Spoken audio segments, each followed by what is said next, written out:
is to be approached by Levi DeWitt and Jared Binsfeld from the University of Sioux Falls. Our original design posed the question of, does a customer's willingness to be approached by sales staff affect their purchasing behavior? So we're going to collect this using a questionnaire and ask a couple of questions, including, did customers enter the store looking for a specific item? Did they want to be approached by an employee? And did they make a purchase?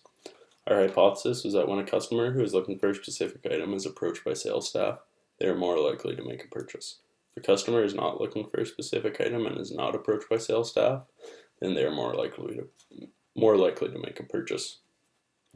We were considering that when a person goes into the store, they usually go in with the intention to just shop around or to look for a specific item, and that some people like to be approached by others when they're shopping and some don't.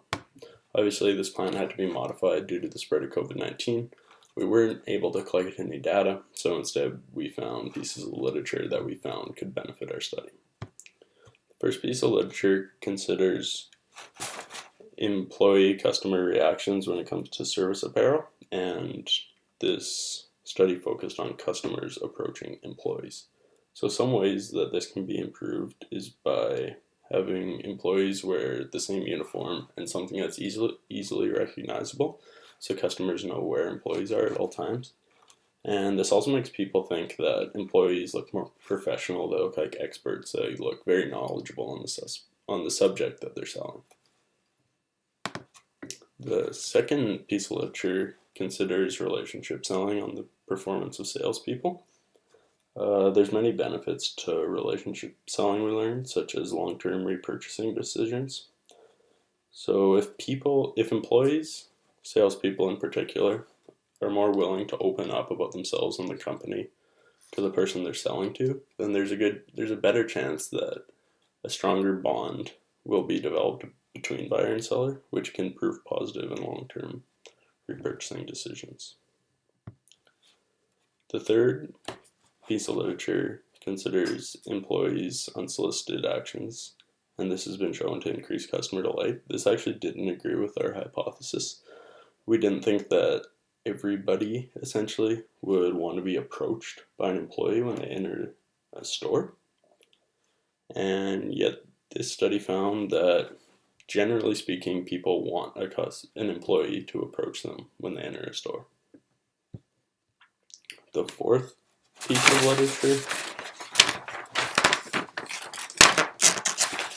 discusses how interaction between employee and customer may promote the customer to buy other things that they didn't intend on buying when they entered the store.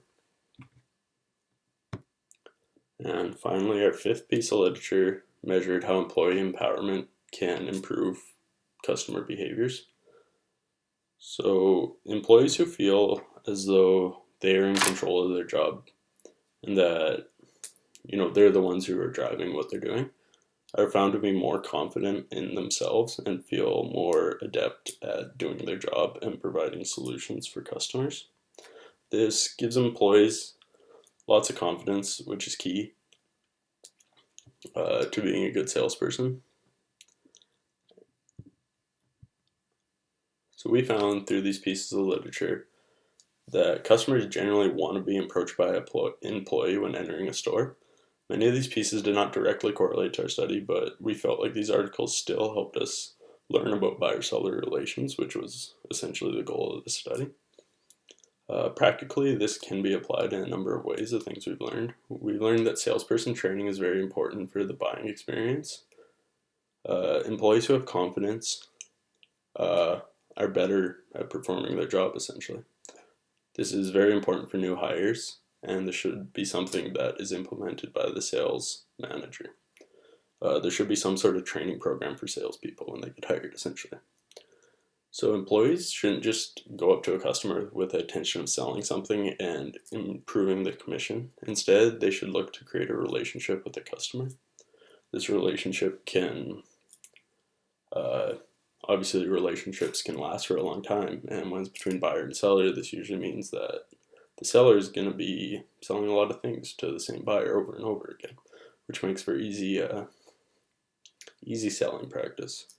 So we found that our hypothesis has generally been it has been rejected.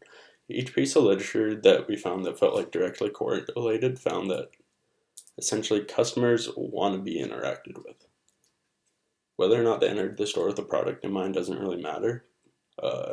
We found that shopping trips can be improved by having an employee approach them. So we found some connections in this to our class material. It has taught us how different theories in Business 327 can be applied to a workplace environment, and we felt like we did a good job at transferring this knowledge. So while we talked about the maps of bounded reality, it was said that most judgment and choices are made intuitively.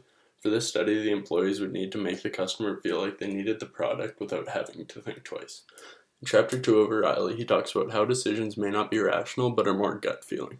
Employees can influence customers to make the purchase of an additional product seem more necessary. I recently bought a pair of white shoes and did not expect to buy anything else, but an employee talked me into buying water and stain repellent, as he gave me a personal experience which started a connection between him and I, as talked about in Bowles' study.